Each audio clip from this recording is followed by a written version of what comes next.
Greetings and welcome to the Microsoft Fiscal Year 2024 Second Quarter Earnings Conference Call.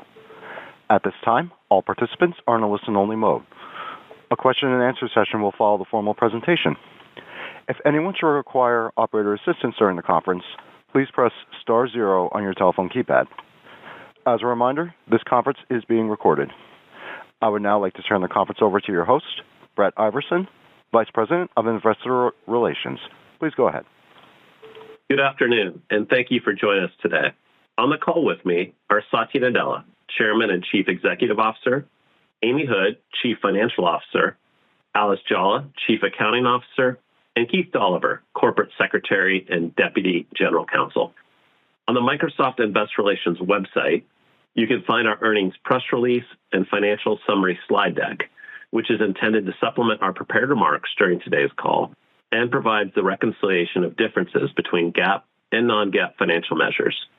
More detailed Outlook slides will be available on the Microsoft Investor Relations website when we provide Outlook commentary on today's call.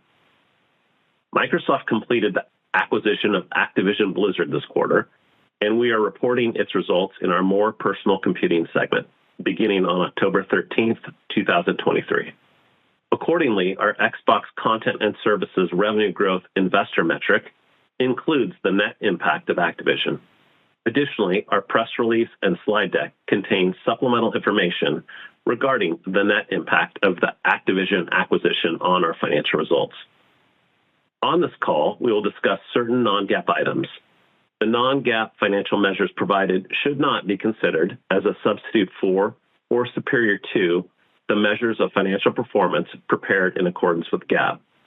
They are included as additional clarifying items to aid investors in further understanding the company's second quarter performance, in addition to the impact these items and events have on the financial results.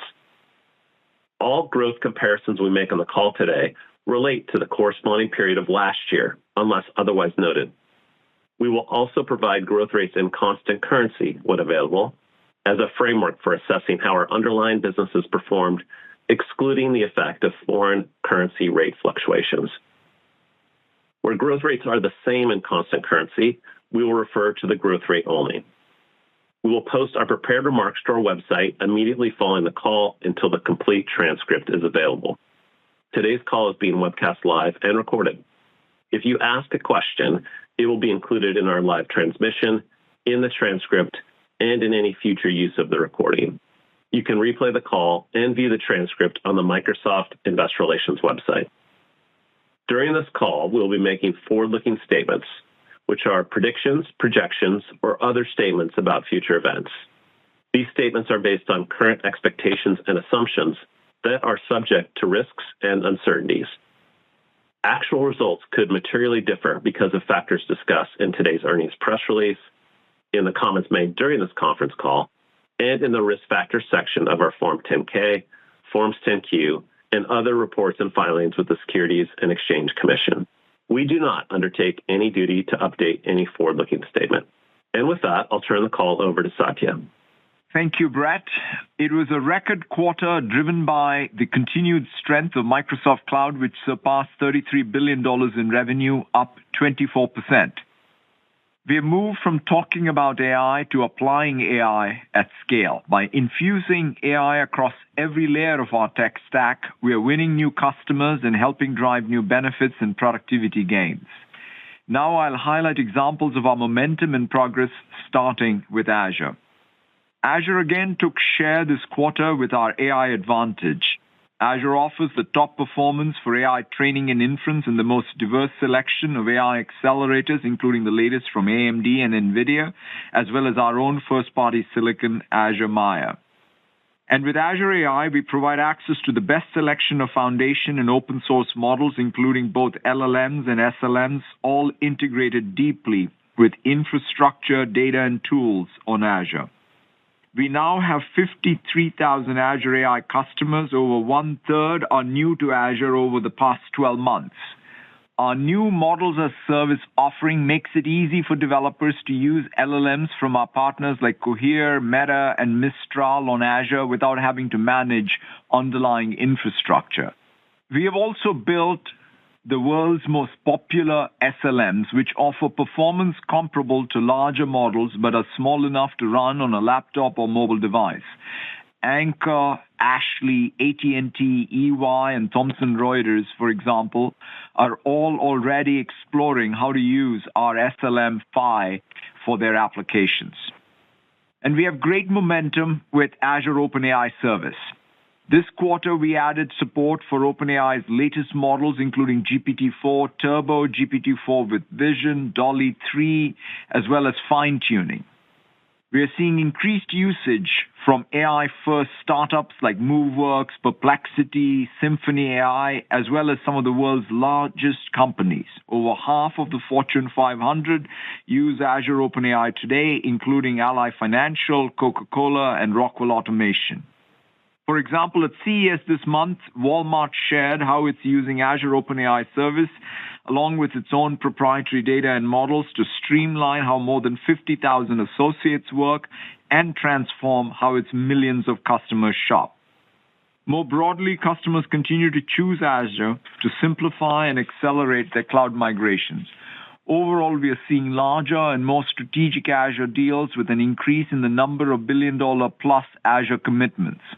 Vodafone, for example, will invest $1.5 billion in cloud and AI services over the next 10 years as it works to transform the digital experience of more than 300 million customers worldwide. Now on to data. We are integrating the power of AI across the entire data stack. Our Microsoft Intelligent Data Platform brings together operational databases, analytics, governance, and AI to help organizations simplify and consolidate their data estates. Cosmos DB is the go-to database to build AI-powered apps at any scale, powering workloads for companies in every industry, from AXA and Kohl's to Mitsubishi and TomTom. KPMG, for example, has used Cosmos DB, including its built-in native vector search capabilities, along with Azure OpenAI Service to power an AI assistant, which it credits with driving an up to 50% increase in productivity for its consultants. All up, Cosmos DB data transactions increased 42% year over year.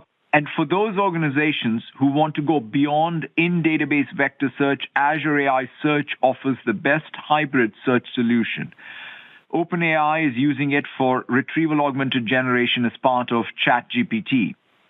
And this quarter, we made Microsoft Fabric generally available, helping customers like Millman and PwC go from data to insights to action, all within the same unified SaaS solution. Data stored in Fabric's multi-cloud data lake, OneLake, increased 46% quarter over quarter. Now on to developers. From GitHub to Visual Studio, we have the most comprehensive and loved developer tools for the era of AI. GitHub revenue accelerated to over 40% year over year, driven by all-up platform growth and adoption of GitHub Copilot, the world's most widely deployed AI developer tool. We now have over 1.3 million paid GitHub Copilot subscribers, up 30% quarter over quarter, and more than 50,000 organizations use GitHub Copilot Business to supercharge the productivity of their developers, from digital natives like Etsy and HelloFresh to leading enterprises like Autodesk, Dell Technologies, and Goldman Sachs. Accenture alone will roll out GitHub Copilot to 50,000 of its developers this year. And we're going further, making Copilot ubiquitous across the entire GitHub platform, and new AI-powered security features, as well as Copilot Enterprise, which tailors Copilot to organizations' code bases and allows developers to converse with it in natural language. We're also the leader in low-code, no-code development, helping everyone create apps, automate workflows, analyze data, and now build custom Copilots. More than 230,000 organizations have already used AI capabilities in Power Platform, up over 80% quarter over quarter. And with Copilot Studio, organizations can tailor Copilot for Microsoft 365 or create their own custom Copilots. It has already been used by over 10,000 organizations, including An Post, Holland America, PG&E. In just weeks, for example, both PayPal and Tata Digital built Copilots to answer common employee queries, increasing productivity and reducing support costs. We're also using this AI moment to redefine our role in business applications. Dynamics 365 once again took share as organizations use our AI-powered apps to transform their marketing, sales, service, finance, and supply chain functions. And we're expanding our TAM by integrating Copilot into third-party systems too. In sales, our Copilot has helped sellers at more than 30,000 organizations, including Lumen Technologies and Schneider Electric, to enrich their customer interactions using data from Dynamics 365 or Salesforce. And with our new Copilot for Service, employees at companies like Northern Trust can resolve client queries faster. It includes out-of-the-box integrations to apps like Salesforce, ServiceNow, and Zendesk. With our industry and cross-industry clouds, we are tailoring our solutions to meet the needs of specific industries. In healthcare, DAX Copilot is being used by more than 100 healthcare systems, including Lifespan, UNC Health, and UPMC, to increase physician productivity and reduce burnout. And our cloud for retail was front and center at NRF with retailers from Canadian Tire Corporation to Leatherman and Ralph Lauren sharing how they will use our solutions across the shopper journey to accelerate time to value. Now on to future of work. A growing body of evidence makes clear the role AI will play in transforming work. Our own research as well as external studies show as much as 70% improvement in productivity using generative AI for specific work tasks. And overall, early Copilot for Microsoft 365 users were 29% faster in a series of tasks like searching, writing, and summarizing. 2 months in, we have seen faster adoption than either our E3 or E5 suites as enterprises like Dentsu, Honda, Pfizer all deploy Copilot to their employees. And we are expanding availability to organizations of all sizes. We are also seeing a Copilot ecosystem begin to emerge. ISVs like Atlassian, Mural, and Trello, as well as customers like Air India, Bayer, and Siemens, have all built plugins for specific lines of business that extend Copilot's capabilities. When it comes to Teams, we again saw record usage as organizations brought together collaboration, chat, meetings, and calling on one platform. And Teams has also become a new entry point for us. More than 2/3 of our enterprise Teams customers buy phone, rooms, or premium. All this innovation is driving growth across Microsoft 365. We now have more than 400 million paid Office 365 seats, and organizations like BP, Elenco, ING Bank, Mediaset, WTW all chose E5 this quarter to empower their employees with our best-in-class productivity apps, along with advanced security, compliance, voice, and analytics. Now on to Windows. In 2024, AI will become first-class part of every PC. Windows PCs with built-in neural processing units were front and center at CES, unlocking new AI experiences to make what you do on your PC easier and faster, from searching for answers and summarizing emails to optimizing performance and battery efficiency. Copilot in Windows is already available on more than 75 million Windows 10 and Windows 11 PCs, and with our new Copilot key, the first significant change to the Windows keyboard in 30 years, we're providing one-click access. We also continue to transform how Windows is experienced and managed with Azure Virtual Desktop and Windows 365, introducing new features that make it simpler for employees to access and IT teams to secure their cloud PCs. Usage of cloud-delivered Windows increased over 50% year over year. And all up, Windows 11 commercial deployments increased 2x year over year as companies like HPE and Petrobras rolled out operating systems to employees. Now on to security. The recent security attacks, including the nation-state attack on our corporate systems we reported a week and a half ago, have highlighted the urgent need for organizations to move even faster to protect themselves from cyber threats. It's why last fall we announced a set of engineering priorities under our Secure Future initiative, bringing together every part of the company to advance cybersecurity protection across both new products and legacy infrastructure. And it's why we continue to innovate across our security portfolio as well as our operational security posture to help customers adopt a zero-trust security architecture. Our industry-first unified security operations platform brings together our SIEM, Microsoft Sentinel, our XDR, Microsoft Defender, and Copilot for security to help teams manage an increasingly complex security landscape. And with Copilot for security, we are now helping hundreds of early access customers, including CMEX, Dow, LTI Mindtree, McAfee, Nucor Steel, significantly increase their SecOps team's productivity. This quarter, we extended Copilot to Entra, Intune, and Purview. All up, we have over 1 million customers, including more than 700,000 who use 4 or more of our security products like Arrow Electronics, DXC Technology, Freeport McMoran, Insight Enterprises, JB Hunt, and the Mosaic Company. Now on to LinkedIn. LinkedIn is now helping over 1 billion members learn, sell, and get hired. We continue to see strong global membership growth driven by member signups in key markets like Germany and India. In an ever-changing job market, members are staying competitive through skill building and knowledge sharing. Over the last 12 months, members have added 680 million skills to their profiles, up 80% year over year. Our new AI-powered features are transforming the LinkedIn member experience, everything from how people learn new skills to how they search for jobs and engage with posts.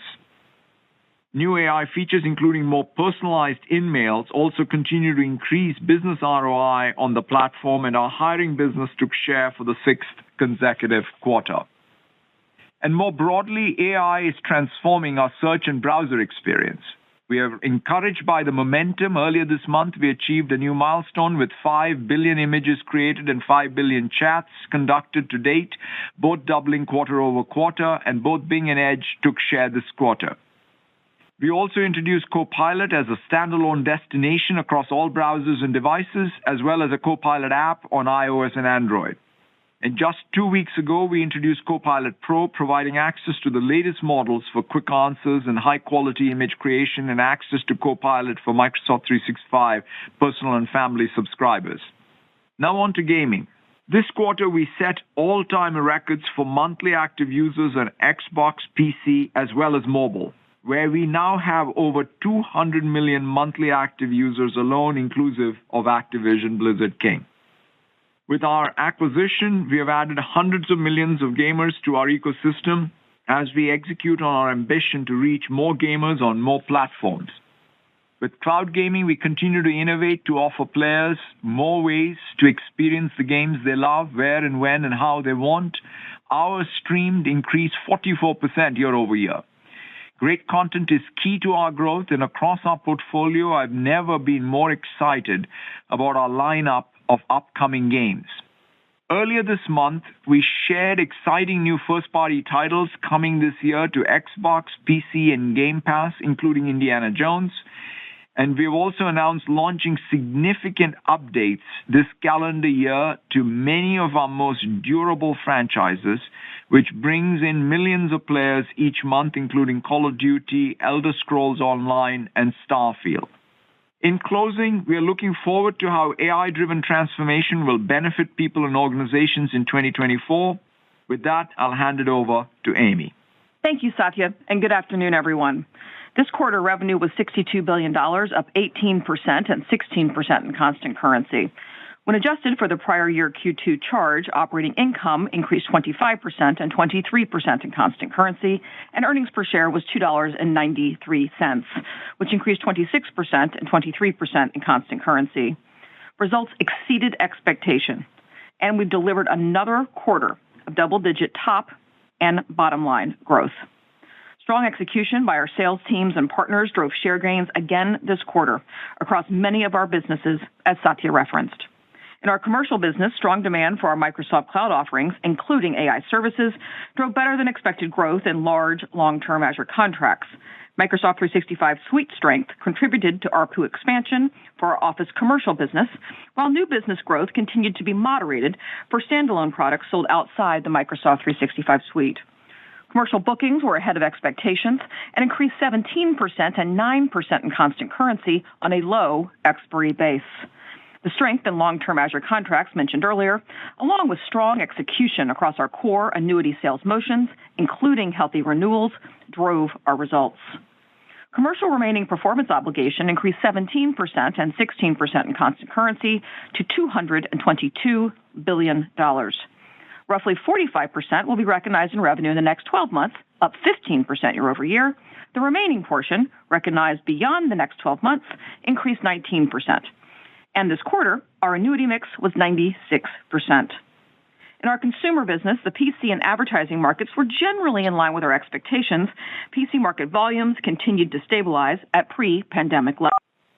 The gaming console market was a bit smaller.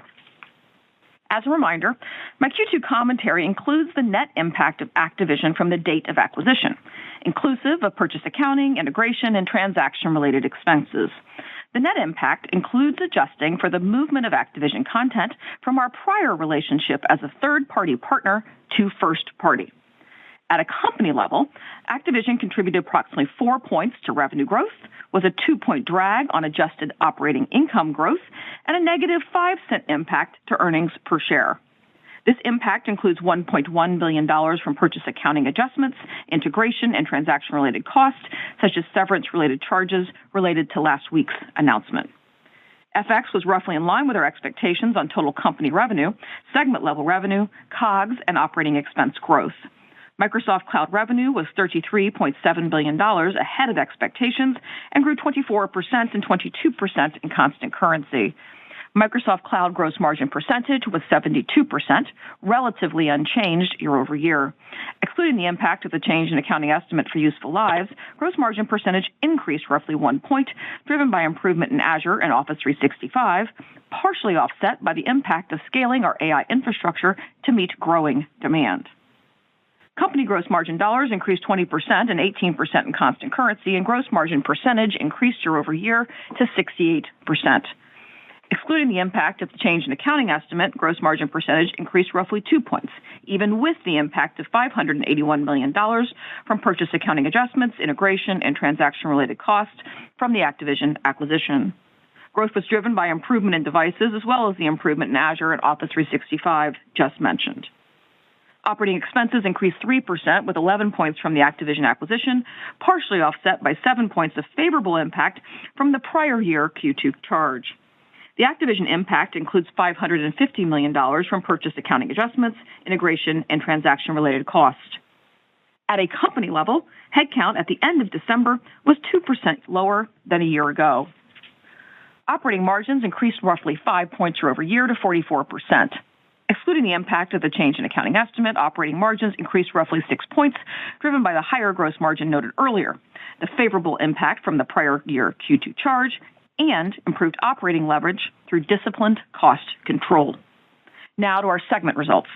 Revenue from productivity and business processes was $19.2 billion and grew 13% and 12% in constant currency, ahead of expectations, primarily driven by better than expected results in LinkedIn. Office commercial revenue grew 15% and 13% in constant currency. Office 365 commercial revenue increased 17% and 16% in constant currency, in line with expectations, driven by healthy renewal execution and ARPU growth from continued E5 momentum. Paid Office 365 commercial seats grew 9% year over year to over 400 million, with installed base expansion across all customer segments. Seat growth was again driven by our small and medium business and frontline worker offerings, offset by the continued growth trends in new standalone business noted earlier. Office commercial licensing declined 17% and 18% in constant currency, with continued customer shift to cloud offerings. Office consumer revenue increased 5% and 4% in constant currency, with continued momentum in Microsoft 365 subscriptions, which grew 16% to 78.4 million. LinkedIn revenue increased 9% and 8% in constant currency, ahead of expectations, driven by slightly better than expected performance across all businesses. In our talent solutions business, bookings growth was again impacted by weaker hiring environment in key verticals. Dynamics revenue grew 21% and 19% in constant currency, driven by Dynamics 365, which grew 27% and 24% in constant currency, with continued growth across all workloads. Bookings growth was impacted by weaker new business, primarily in Dynamics 365 ERP and CRM workloads. Segment gross margin dollars increased 14% and 12% in constant currency, and gross margin percentage increased slightly year over year.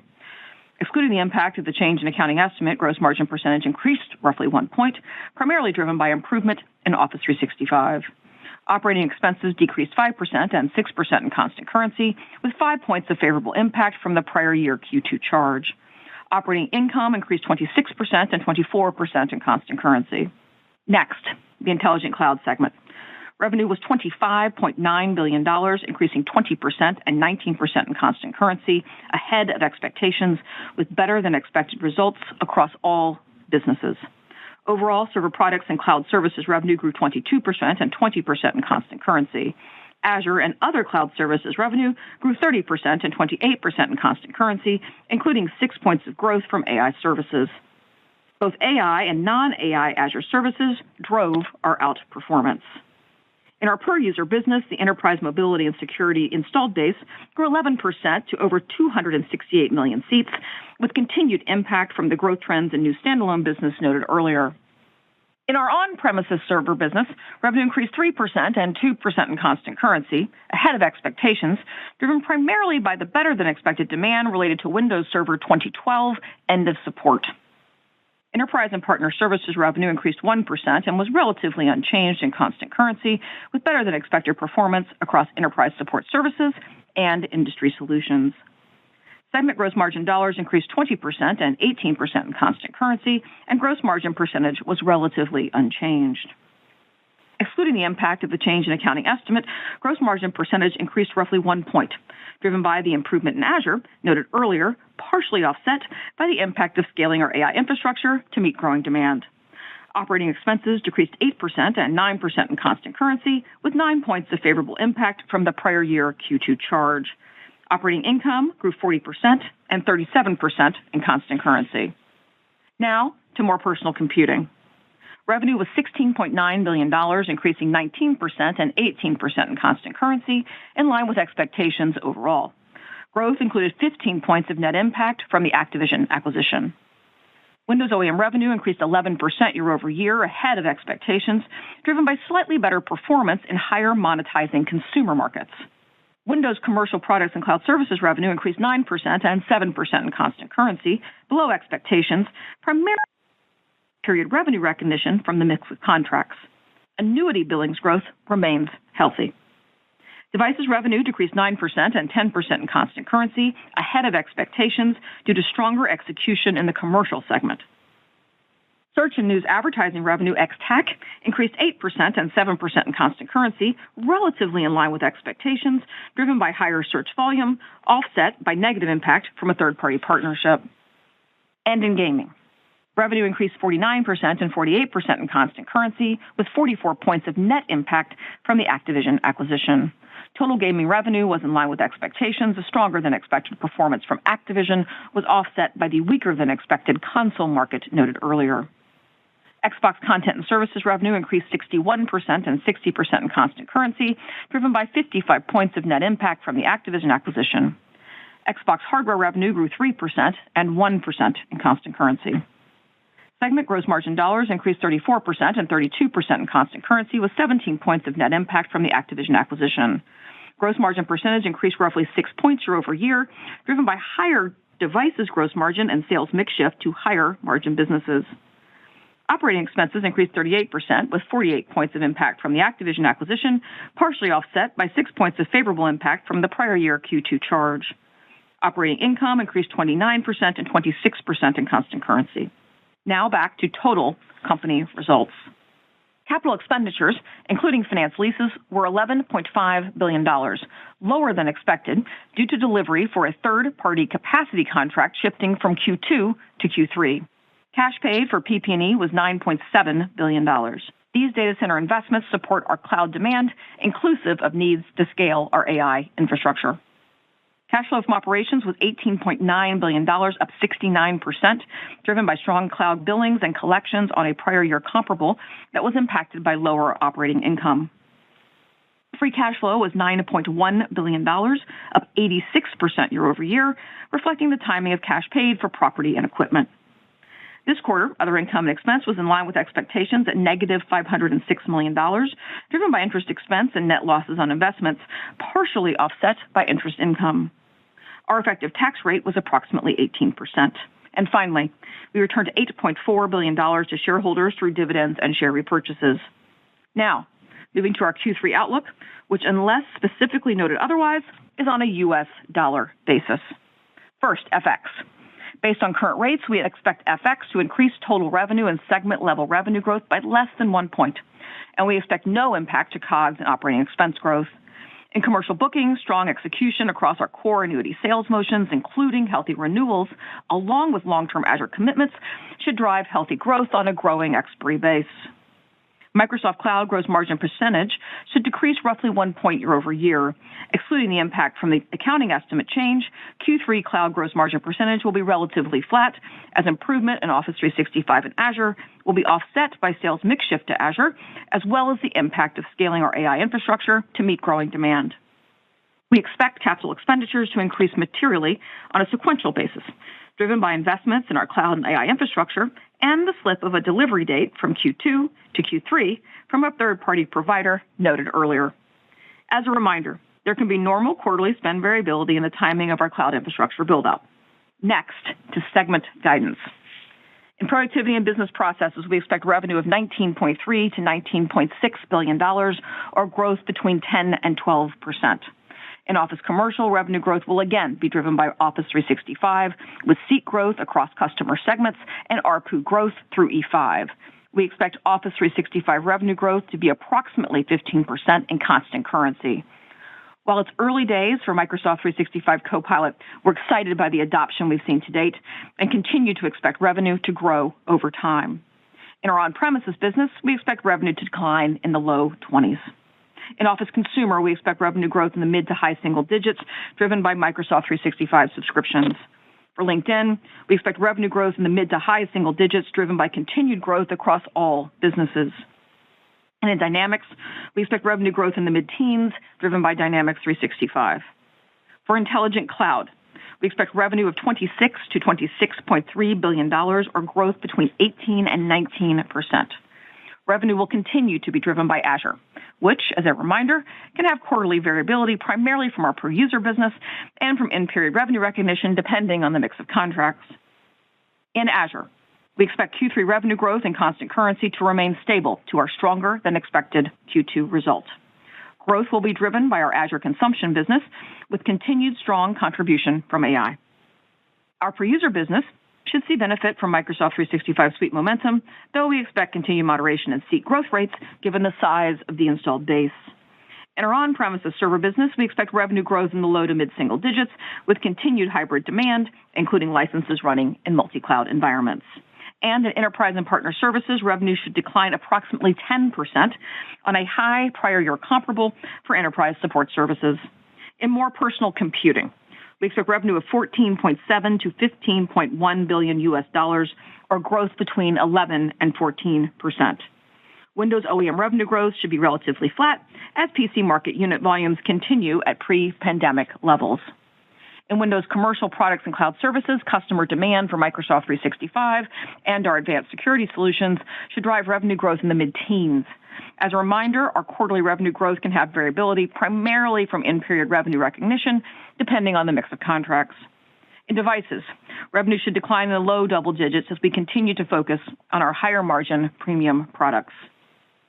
Search and News Advertising ex-TAC revenue growth should be in the mid to high single digits, about 8 points higher than overall Search and News Advertising revenue, driven by continued volume strength.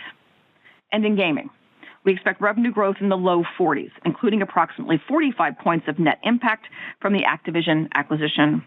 We expect Xbox Content and Services revenue growth in the low to mid-50s, driven by approximately 50 points of net impact from the Activision acquisition. Hardware revenue will decline year over year.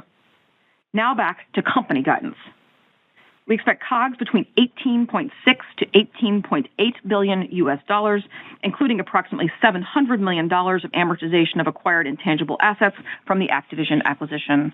We expect operating expense of $15.8 to $15.9 billion US dollars, including approximately $300 million from purchase accounting, integration, and transaction-related costs from the Activision acquisition.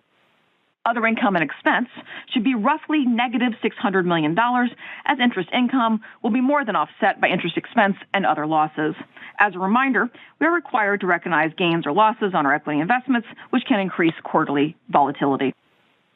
We expect our Q3 effective tax rate to be in line with our full-year rate, which we now expect to be approximately 18%. Now, some additional thoughts on the full fiscal year.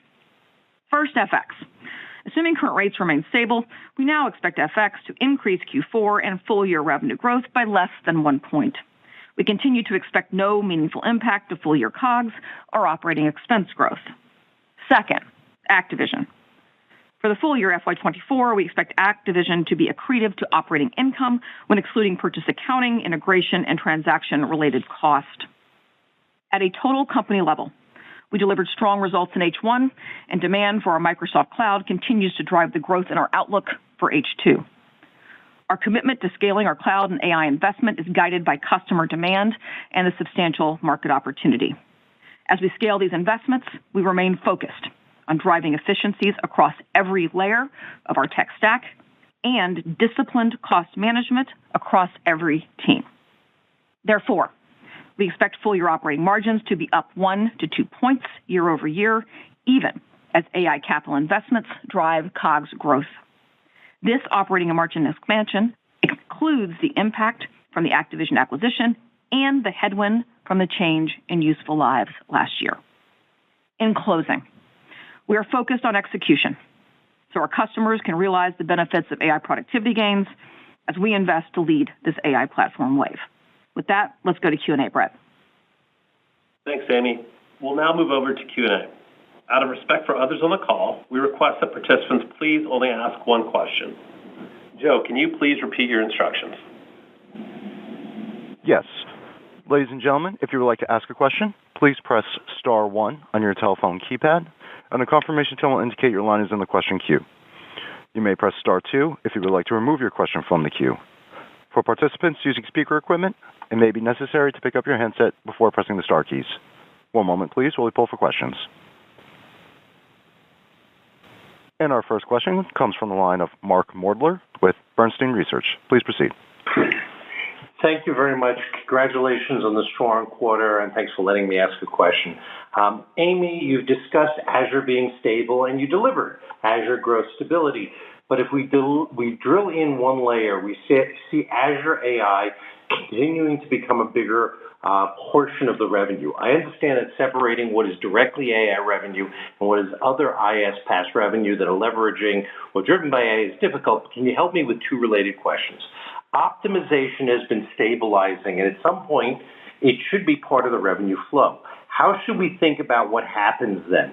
Do we see non-directly AI consumption being flattish, or do we see a rebound as the cloud shift continues and the need for data inferencing grows? Second part, on AI, where are we in the journey from training driving most of Azure AI usage to inferencing? When do you think we start to see the pickup in non-Microsoft inferencing kicking in? When do you think we could hit the point where inferencing is the bigger part of the driver? Thank you. You want me to go first? Well, why don't you go first, and I'll take the more technical. Yeah, let me. Just on the inferencing and training, what you're seeing for most part is all inferencing. So none of the large model training stuff is in any of our Azure numbers at all. Small batch training, so somebody's doing fine-tuning or what have you, that'll be there, but that's sort of a minor part. So most of what you see in the Azure number is broadly inferencing. And Mark, I think it may be helpful to sort of think about, like, what is the new workload in AI? The new workload in AI, obviously, in our case, starts with starts with the frontier model, Azure OpenAI. But it's not just about just one model, right? So you take that model, you do RLHF, you may do some fine-tuning, you do retrieval, which means you're sort of either hitting some storage meter or you're hitting some compute meters.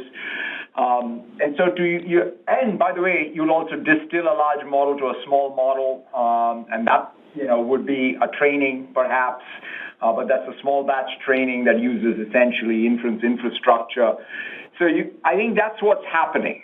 So you could even say these AI workloads themselves will have a life cycle, which is they'll get built and they'll be continuously optimized over time.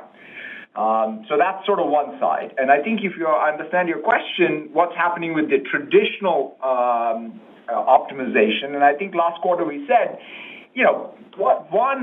we are going to continue to have these cycles where people will build new workloads, they will optimize the workloads, and then they'll start new workloads. So I think that's what we continue to see.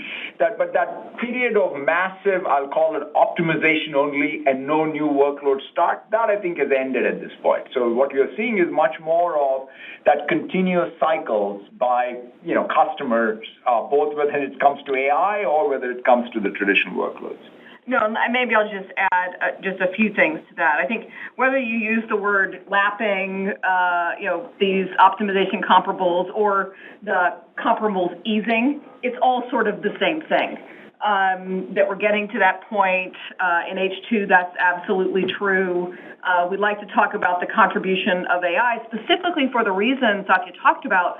This is starting to see the application of AI at scale. And we want to be able to show people this is how that's going to look. It's inferencing workloads where people are expecting productivity gains, other benefits that grow revenue. And so I do think about those as both related. And ultimately, the TAM that we go after is best thought of as across both of those, both AI workload and I guess, quote unquote, non-AI workload, although to Satya's point, you need all of it. Perfect. Thank you very much for the deep answer. Thanks, Mark. Joe, next question, please. Our next question comes from the line of Brent Thill with Jefferies. Please proceed. Good afternoon, Amy. The margin improvement is pretty shocking to most, considering the investments that you and Satya are putting in AI. I'm curious if you could just walk through how this is possible and what you're seeing, so far, and some of the costs that you're trying to manage as you scale up AI. Thanks, Brent. First of all, thanks for the question. The teams are obviously been hard at work on this topic. We do point out that Q2, because of the impact of the charge a year ago, you're seeing larger margin improvement than I would say is sort of a run rate margin improvement. So let me first say that. Secondly, the absolute margin improvement has also been very good. And it speaks to, I think, one of the things Satya talked about, and I reiterated a bit, which is that we want really to make sure when we're making investments, we're making them in consistency across the tech stack. The tech stack we're building, no matter what team it's on, is inclusive of AI enablement.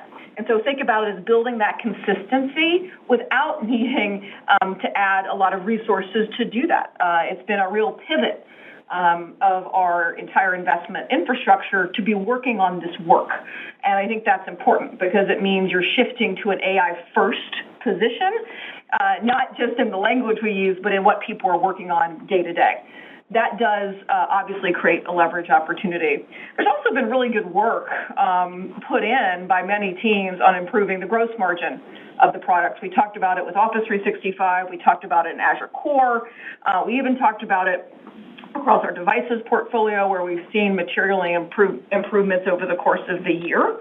And so when you kind of take improvements at the gross margin level, plus this consistency of repivoting a workforce toward the AI-first work we're doing without adding material number of people to the workforce, you end up with that type of leverage. And we still need to be investing. And so the important part, invest toward the thing that's going to shape the next decade and continue to stay focused on being able to deliver your day-to-day commitments. And so it's a great question, and hopefully that helps piece apart a few of the components. Thanks, Amy. Thanks, Brent. Joe, next question, please. Our next question comes from the line of Kash Rangan with Goldman Sachs. Please proceed. Hi, thank you very much. Superb quarter, great improvements. One question for you, Satya. Cloud computing changed the tech stack in ways that we could not imagine 10 years back. The nature of the database layer, the operating system layer, every layer just changed dramatically. How do you foresee generative AI changing the tech stack as we know it? Thank you so much. Yeah, I think it's going to have a very, very foundational impact. In fact, you could say the core compute architecture itself changes. Everything from power density to the data center design to what used to be the accelerator now is the sort of the main CPU, so to speak, or the main compute unit. And so I think, and the network, the memory architecture, all of it. So the core computer architecture changes. I think every workload changes. And so, so there's a full, take our data layer. The most exciting thing for me in the last year has been to see how our data layer has evolved to be built for AI, right? If you think about Fabric, one of the genius of Fabric is to be able to say, let's separate out storage from the compute layer. In compute, we'll have traditional SQL, we'll have Spark, and by the way, you can have an Azure AI job on top of the same data lake, so to speak, or the lakehouse pattern. And then the business model, you can combine all of those different computes. So that's the type of compute architecture. So it's sort of so that's just one example. The tool stuff is changing.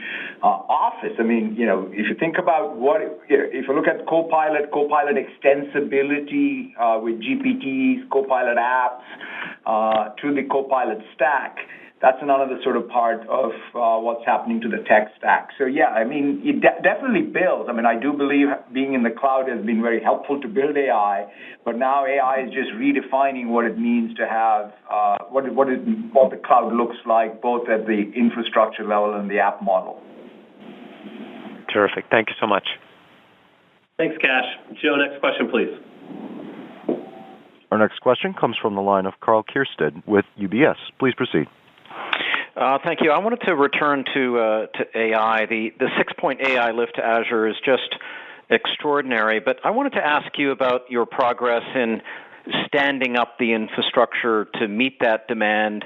If you feel like Microsoft is supply GPU constrained, if the success you've had maybe working through some of the scaling bottlenecks that some of the other cloud infrastructure providers have talked about, a little bit maybe on the infrastructure scaling front might be interesting. Thank you.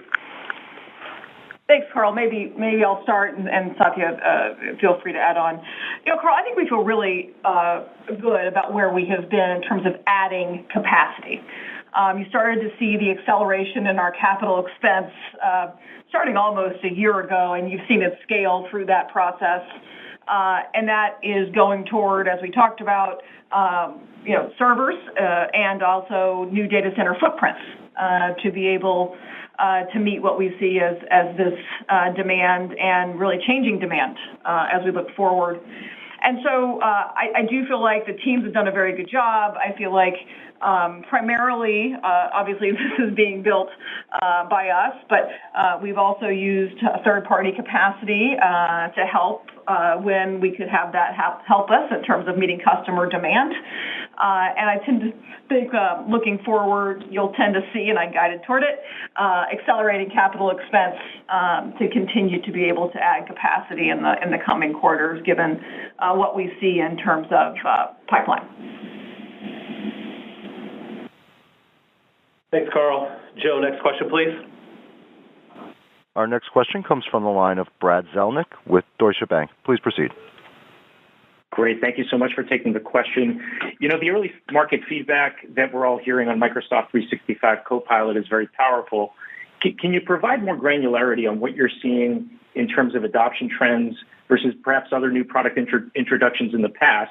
What, if anything, is holding it back, and how much of a priority is it to get it in the hands of customers? To what lengths might you go to incentivize just getting it out in the market? Thank you. No, thank you for the question, Brad. And so a couple of things. In my comments, I said, at least in relation to our previous suites like, let's say, E3 or E5, whatever, 2 months in, it's definitely much faster than that. And so from that perspective, it's exciting to see, I'll say, the demand signal, the deployment signal. I was looking at by tenant, even usage. It's faster than anything else because it's easier, right? I mean, it's sort of, it shows up in your apps. You click on it like any ribbon thing, and it becomes a daily habit. In fact, it reminds me a little bit of sort of the back in the day of PC adoption, right? It's kind of, I think it's first starts off with few people having access. There are many companies that are doing standard issue, right? So just like PCs became standard issue at some point after PCs being adopted by early adopters, I think that's the cycle that at least we expect. In terms of what we're seeing, it's actually interesting if you look at the data we have, summarization, right? That's what it's like number one. Like I'm doing summarizations of Teams meetings, inside of Teams, during the meeting, after the meeting, Word documents, summarization. I get something in email, I'm summarizing. So summarization has become a big deal. Drafts, right? You're drafting emails, drafting documents. So anytime you want to start something, the blank page thing goes away and you start by prompting and drafting.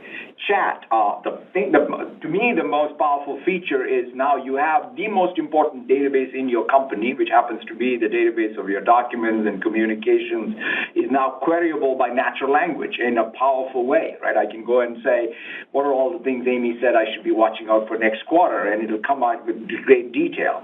And so chat, summarization, draft. Also, by the way, actions. One of the most used things is, here's a Word document, create a PowerPoint for me. So those are the stuff that's also beginning. So I feel like these all become, but fundamentally what happens is, if you remember the PC adoption cycle, what it did was work artifact and workflow changed, right? You can imagine what forecasting was before Excel and email and what it was after. So similarly, you'll see work and workflow change as people summarize faster, draft, regulatory submissions faster, chat to get knowledge from your business. And so those are the things that we are seeing as overall patterns. And maybe just to add 2 points. One of the exciting things, as I said, for some companies, it's going to be standard issue like a PC. For other companies, they may want to do a land with a smaller group, see the productivity gains, and then expand. And so being able to lift some of the seat requirements that we did earlier this month is really going to allow customers to be able to use that approach too.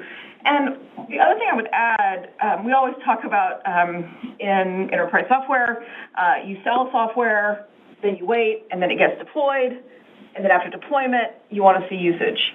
And in particular, what we've seen, and you would expect this in some ways with Copilot, even in the early stages, obviously deployment happens very quickly, but really what we're seeing is engagement grow. As to Satya's point on how you learn and your behavior changes, you see engagement grow with time. And so I think those are just to put a pin in that, because it's an important dynamic when we think about the optimism you hear from us. Excellent. Thank you so much. Thanks, Brad. Joe, next question, please. Our next question comes from the line of Mark Murphy with J.P. Morgan. Please proceed. Oh, thank you very much. Is it possible to unpack the 6-point AI services tailwind just to help us understand which elements ramped up by the 3 incremental points?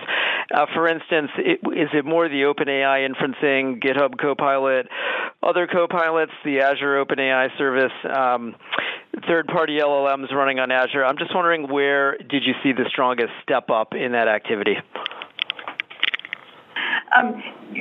Mark, without getting into tons of line items, it's more simple to think of it as really it's people adopting it for inferencing at the API generally. I mean, that's the easiest way to think about it. And we also saw growth in GitHub Copilot, what Satya talked about, and we saw a growing number of third parties using it, in some smaller ways for training. But this is primarily an inferencing workload right now in terms of what's driving that number. Yeah, it's easiest to think of it that way. Azure OpenAI and then OpenAI's own APIs on top of Azure would be the sort of the major drivers. But there's a lot of this small batch training that goes on, whether it's RLHF or fine-tuning, and then a lot of people who are starting to use models as a service with all the other new models. But, it's predominantly Azure OpenAI today. Thank you. Thanks, Mark. Joe, next question, please. Our next question comes from the line of Brad Reback with Stifel. Please proceed. Great. Thanks very much. Amy, for many, many years in commercial Office 365, seat growth has far outpaced ARPU. And over the last couple of quarters, we're getting a convergence, obviously, as the seat count gets really large.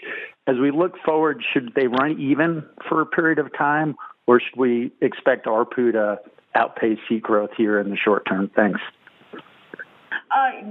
That's a great question, Brad. And let me split apart the components, and then we can come back to whether they should equalize or just go on sort of a bit, actually, believe it or not, somewhat independent trajectories, and I'll explain why I say that.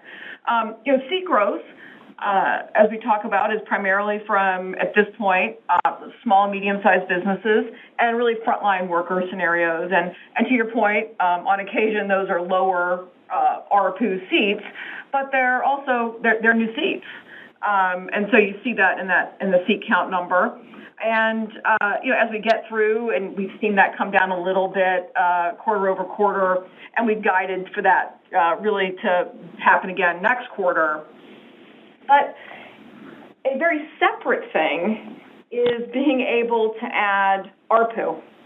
And traditionally, and again this quarter, right, that's come over time from E3, then from E5, and we're continuing to see very healthy suite momentum, and you heard very good renewals.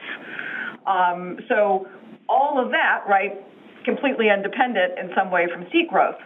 Then the next thing that actually we just talked about, maybe in Brad's question, I'm trying to recall, is that you're going to see Copilot revenue will land there as ARPU, right? That won't show as seat growth. So you'll have E3, E5 transitions, Copilot all show up in ARPU over time, and then you'll have the seat growth be primarily still small business and frontline worker and maybe new industry scenarios. So I tend to not really, Brad, think about them as related lines, believe it or not. I think about them as sort of unique independent motions we run, and there's still room for seat growth, and obviously with the levers we've talked about, there's room for ARPU growth as well. That's great. Thanks very much. Thanks, Brad. Joe, we have time for one last question. Our last question will come from the line of Tyler Radke with Citi. Please proceed. Thanks for taking the question. Satya, your enthusiasm about GitHub Copilot was noticeable on the conference call and at the AI Summit in New York last week. I'm wondering how you're thinking about pricing. Obviously, this is driving pretty incredible breakthroughs in productivity for developers, but how do you think about your ability to drive ARPU on the GitHub Copilot over time? And just talk us through how you're thinking about the next phase of new releases there.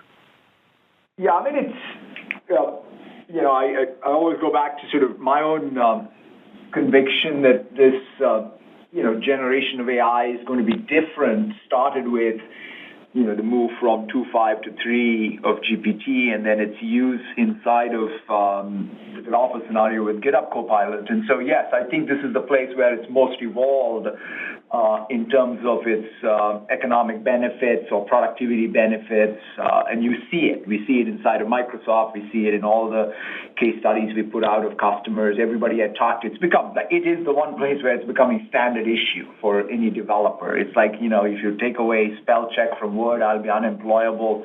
And similarly, it'll be like, I think GitHub Copilot becomes core to anybody who is doing software development.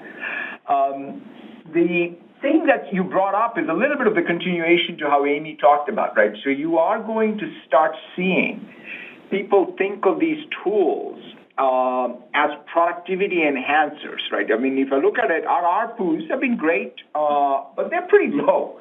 But frankly, even though we've had a lot of success, it's not like we are a high-priced ARPU company. I think what you're going to start finding is whether it's Sales Copilot or Service Copilot or GitHub Copilot or Security Copilot, they're going to fundamentally, capture some of the value they drive in terms of the productivity of the OpEx, right? So it's like 2 points, 3 points of OpEx leverage would, go to some software spend. I think that's a pretty straightforward value equation. And so that's the first time. I mean, this is not something we've been able to make the case for before, whereas now I think we have that case. Then even the horizontal Copilot is what Amy was talking about, which is at the Office 365 or a Microsoft 365 level. Even there, you can make the same argument. Whatever ARPU we may even had with E5, now you can say incrementally, as a percentage of the OpEx, how much would you pay for a Copilot to give you more time savings, for example? So yes, I think all up, I do see this as a new vector for us in what I'll call the next phase of knowledge work and frontline work even, and their productivity and how we participate. I think GitHub Copilot, I never thought of the tools business as fundamentally participating in the operating expenses of a company's spend on, let's say, development activity. And now you're seeing that transition. It's just not tools. It's about productivity of your dev team. Thanks, Tyler. Thank you. That wraps up the Q&A portion of today's earnings call. Thank you for joining us today, and we look forward to speaking with all of you soon. Thank you. Thank you. This concludes today's conference. You may now disconnect. Enjoy the rest of your evening.